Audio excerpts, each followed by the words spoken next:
সমগ্র বরাক উপত্যকা সহ বিভিন্ন এলাকার গুরুত্বপূর্ণ খবরের মধ্যে স্বাগতম। আজ হলো 7 ফেব্রুয়ারি 24 মাঘ শনিবার। আজকের প্রথম খবরটি হলো মেঘালয়ের কয়লা কোয়ারিতে ব্লাস্টিং বিস্ফোরণ, ভয়ঙ্কর পরিস্থিতি, ভয়াবহ অগ্নিকাণ্ডে অনেকজন আহত এবং অনেকজন নিহত হয়েছেন বলে সূত্রে প্রকাশ পাওয়া গিয়েছে।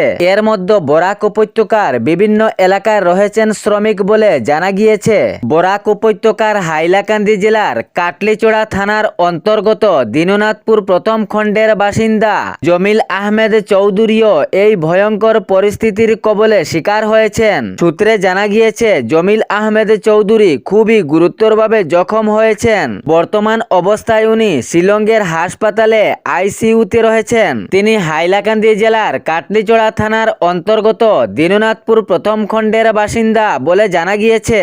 খুবই গুরুতরভাবে জখম হয়েছেন তিনি। বর্তমানে শিলং হাসপাতালে আইসিইউতে চিকিৎসাধীন অবস্থায় জীবন মরণের সঙ্গে পাঞ্জা লড়ছেন তিনি। ওনার নাম ঠিকানা শনাক্তের পর জেলা আয়ুক্তের কাছ থেকে পরিবারের লোকজনের সাথে সাক্ষাৎ করা পরামর্শও দেওয়া হয়েছে।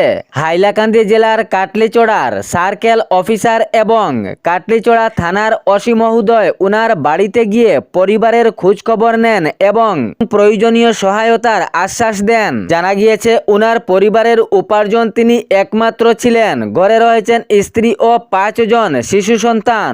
আর্থিক অবস্থাও খুব সবল নয়। পরিবারের লোকজনও শোকাবুদ অবস্থায়। এর পরবর্তী খবরটি হলো বরাকে বন্ধ হচ্ছে না উচ্ছেদ অভিযান। দক্ষিণ হাইলাকান্দির দামচড়া এলাকায় ইতিমধ্যে উচ্ছেদের পাশাপাশি এবার করিমগঞ্জ তথা শ্রীভূমি জেলাতে হতে চলেছে উচ্ছেদ অভিযান। রাজ্য সরকারের নেতৃত্বে চলবে এবার বরাক উপত্যকার শ্রীভূমি জেলাতে উচ্ছেদ অভিযান। প্রায় 1000 পরিবারকে দেওয়া হয়েছে উচ্ছেদ অভিযানের নোটিশ। সরকারি জমি দখলমুক্ত করতে রাজ্য সরকার চালিয়েছে উচ্ছেদ অভিযান। রাজ্য সরকার থেকে কড়া নির্দেশ দেওয়া হয়েছে যাহারা সরকারি জমি দখল করেছে তাদের বিরুদ্ধে উচ্ছেদ অভিযান বন্ধ হবে না, চলতেই থাকবে এ উচ্ছেদ অভিযান। এবার কড়া নজর পড়েছে বরাক উপত্যকায় প্রায় 1000 পরিবারকে দেওয়া হয়েছে উচ্ছেদ অভিযানের নোটিশ। সূত্রে জানা গিয়েছে উচ্ছেদ অভিযান পাওয়া যে পরিবার রয়েছেন তাহাদেরকে অন্তিম সময়সীমাও বেঁধে দেওয়া হয়েছে।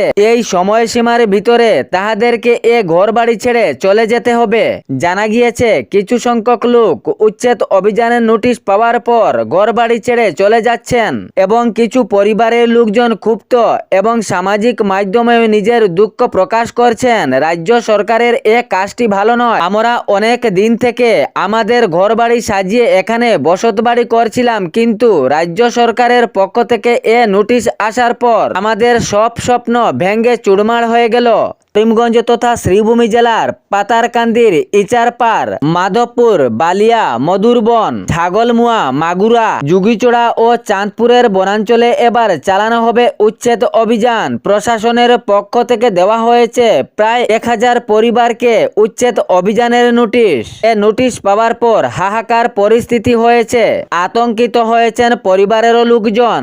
অনেকরাই জানিয়েছেন যে হঠাৎ করে আমরা কোথায় গিয়ে আশ্রয় পাবো, আমাদেরকে একেবারে সড়কে ফেলে দেওয়া হয়েছে, আমাদের যাওয়ার কোনোই জায়গা নেই। হঠাৎ করে আমাদেরকে প্রশাসন উচ্ছেদ অভিযানের নোটিশ দিয়ে সময়সীমাও বেঁধে দিয়েছে যে এ সময়ের ভিতরে এখান থেকে চলে যেতে হবে, নইলে চলবে প্রশাসনের বুলডোজার। এর পরবর্তী খবরটি হলো মেঘালয়ের কয়লা খনিতে ভয়ঙ্কর বিস্ফোরণের ফলে হাহাকার পরিস্থিতি, প্রায় 30 জনের মতো নিহত। বরাক উপত্যকার বিভিন্ন এলাকার শ্রমিক রয়েছেন আহত নিহত। শনাক্ত করা হচ্ছে আহত নিহতদের ঠিকানা। সূত্রে প্রকাশ পাওয়া গিয়েছে কাটিগড়ার প্রায় 10 জন শ্রমিক মৃত্যু হয়েছে। খবর দেওয়া পর্যন্ত 7 জনের নাম ঠিকানা পাওয়া গিয়েছে। এখনো শনাক্তের অভিযান জারি রয়েছে। নিহত 7 জনের মধ্যে ফারুক আহমেদ, দিলওয়ার হোসেন, আনোয়ার হোসেন। এখানে জানা গিয়েছে দিলওয়ার হোসেন এবং আনোয়ার হোসেন একই পরিবারের দুই ভাই। তারপর কৃষ্ণ বৈষ্ণব, পুরঞ্জয় বৈষ্ণব, মৃত্যুঞ্জয় বৈষ্ণব এবং নিকুঞ্জয় বৈষ্ণব নিহতদের মধ্যে সামিল রয়েছেন। এই ভয়ঙ্কর বিস্ফোরণে বরাক উপত্যকার অনেকেই আহত হয়েছেন, যাহাদের মধ্যে একাধিক শিলচর মেডিকেল কলেজ হাসপাতালে চিকিৎসাধীন অবস্থায় রয়েছেন। এর মধ্যে কিছু সংখ্যক গুরুত্বপূর্ণভাবে জখম রয়েছেন বলেও জানা গিয়েছে। এর পরবর্তী খবরটি হলো অরুণোদয়ের 8,000 টাকা সবাই পাবেন না। রাজ্য সরকারের পক্ষ থেকে যে ঘোষণা করা হয়েছিল অরুণোদয়ের হিতাধিকারীদের জন্য আগামী 20 ফেব্রুয়ারি দেওয়া হবে একসঙ্গে 8,000 টাকা, তবে অরুণোদয়ের 8,000 টাকা সবাই পাবেন না। যাহারা পূর্বে থেকে অরুণোদয় অন্তর্ভুক্ত রয়েছেন এবং অরুণোদয়ের টাকা পেয়ে যাচ্ছেন তাহারাই পাবেন একসঙ্গে আগামী ফেব্রুয়ারি মাসে অরুণোদয়ের 8,000 টাকা। রাজ্য সরকারের ঘোষণা মতে 4 মাসের টাকা দেওয়া হবে একসঙ্গে 5,000 টাকা এবং বিহু বিশেষ উপলক্ষে 3,000 টাকা দেওয়া হবে অতিরিক্ত। সর্বমোট মিলিয়ে অরুণোদয়ের হিতাধিকারীদের জন্য একসঙ্গে দেওয়া হবে আগামী 20 ফেব্রুয়ারি 8,000 টাকা। যাহাদের অরুণোদয়ের তালিকায় নাম নেই বা অরুণোদয়ের অন্তর্ভুক্ত নেই, যাহাদের বন্ধ হয়েছে, তাহারা অরুণোদয়ের টাকা পাবেন না। এ বিষয়ে অসমের মুখ্যমন্ত্রী ডক্টর হিমন্ত বিশ্ব শর্মা জানিয়েছেন, সব বিধানসভা কেন্দ্রে আবার নতুন করে 2,000 মহিলাদেরকে দেওয়া হবে অরুণোদয়।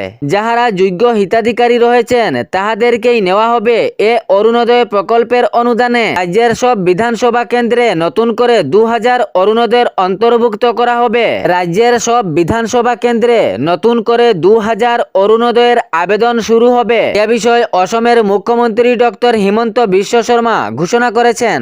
পরবর্তী খবরটি হলো বরাক উপত্যকার হাইলাকান্দি জেলার দামচড়ায় উচ্ছেদ অভিযান চলছিল।